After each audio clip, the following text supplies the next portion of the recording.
Okay, this is a recording for what we would have done on Wednesday. And so I ended up making 3 different recordings. This is actually the last one I'm making, but you'll watch it first.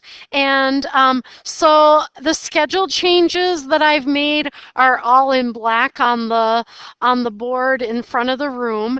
And so we'll be working on notes for 4-7 both on Thursday and Friday now, and then the quiz will be on Monday. Notes will be due on Tuesday. You'll do the pre-post test, and Wednesday will be the test on Chapter 4. So we've been looking at we've been looking at the law of signs, and now we want to look at that kind of ambiguous case is what it's called, and we're going to do a problem, and the book authors are being very kind to you and telling you that you are finding 2 triangles, but we're going to go through that process of deciding that we have 2 triangles because that'll help us kind of down the road when you're taking tests or doing homework and they don't necessarily tell you that there's going to be 2 triangles in your problem. So notice that I have a 45-degree angle for angle A, and C this time is 24. I'm going to put that along that side, and A is 18. A is 18. So what we're going to do first is we're going to compare that to the height. And so the height here would be H. And remember that the sine of 45 degrees would be H over 24 because that would make a little right triangle if it were. And so 24 sine 45 degrees is equal to H. And so H is approximately 17.7. So if this was a right triangle, that would be 17.7. It's 18, and so that means we're really going to get that swing leg. So that 18 is going to come that way, and for case 1, and then for case 2, it'll be there. Remember, once we get this angle C prime, which will be right there, is going to be 180 minus C. So that's our situation. And then I have some nice pictures on the next slide that kind of show the 2 triangles. So I'll go to that one and we'll do our work over there. So here's when C is acute, and we've kind of already figured out that there are 2 cases. And so for case 1, I now have an angle and a side opposite each other where I know both of them. So I'm going to say the sine of 45 degrees is over 18 is equal to the sine of capital C over 24. When I cross multiply, I'm going to get the sine of C is equal to 24 sine 45 degrees over 18. And so that means C is equal to, let me slide this down a little. C is equal to the inverse sine of 24 sine 45 degrees all over 18. And so C is approximately 70.529. And it does tell us to round the side lengths to the nearest tenth and angle measures to the nearest degree. If I'm going to use those angle measures ever, I'm going to make it so that I'm using more decimal places or showing that so that we just know. But on my answer then, C is going to be approximately 71 degrees as I go.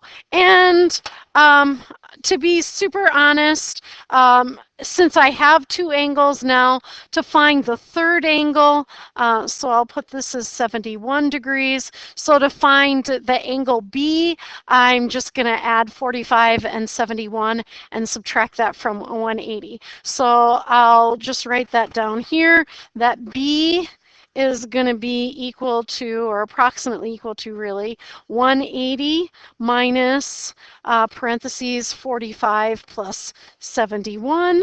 And so B is approximately equal to 64 degrees. And so then my B, I'll go up, whoops, back up here, and I get that B is 64 degrees. And then I need to find little b for this one, and little b would be right there. And I'm going to do this as sine 45 over 18 is equal to sine. And for this one, to be super honest, I kept this kind of long thing, and when I use that here instead, I got 64.471. Sometimes I use a longer decimal, or maybe that original answer, so that's a little bit intense to kind of try to type all that in. So I'm going to say this is the sine of 64.471, just so I'm a little closer to the actual number over B. And actually, I'm going to just slide this way down so that anybody looking at this who maybe missed class for this recording, it's kind of in an order as we go. And then I'm going to find little b, and using this method, b is going to be 18 sine 64.471 divided by sine 45 degrees. And then B is approximately 22.97, so B is approximately 23.0 to the nearest tenth. So for that one, that gives us these three answers. For case one, we get big C is approximately 71 degrees, big B is approximately 64 degrees, and little b is approximately 23.0. So now we want to pay special attention to the fact that angle C was 71, and I will write that little B answer. No, I'm not going to write it over there. But remember, C over here was 71. C is approximately 71. So C, that's 71. This is 71. And then our C prime is going to be 180 minus 71. So C prime is going to be 109 degrees, 109 degrees. And then I just go through that same process as I go. So B prime is 180 minus 45 plus 109, and then B prime is going to be approximately, I should be putting 26 degrees as we go. So these are pretty straightforward things as we look at that. I didn't do that in a different color. I'll just kind of change it now. Making me happy. And so that's 26 degrees up here. And now I have to get little b. And again, when I did this, I'm taking, let me be able to look at my picture. I'm going to take the sine of 45 degrees over 18 equals the sine, and I did that decimal thing again. Instead of 26, I used 25.529. It's 25.529 over b, and so then little b is equal to 18 sine 25.529 degrees over sine 45 degrees, and I get B is approximately 10.970, so B is approximately 11.0. So that gives me for case 2, C is approximately 109 degrees, or C prime.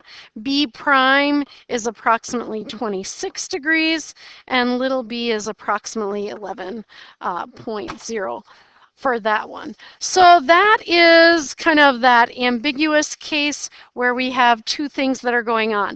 That's all for this recording. And so then next you're just going to watch or use the recording for law of cosines is the second one. And then the third one will be about area problems. So you can just go to the next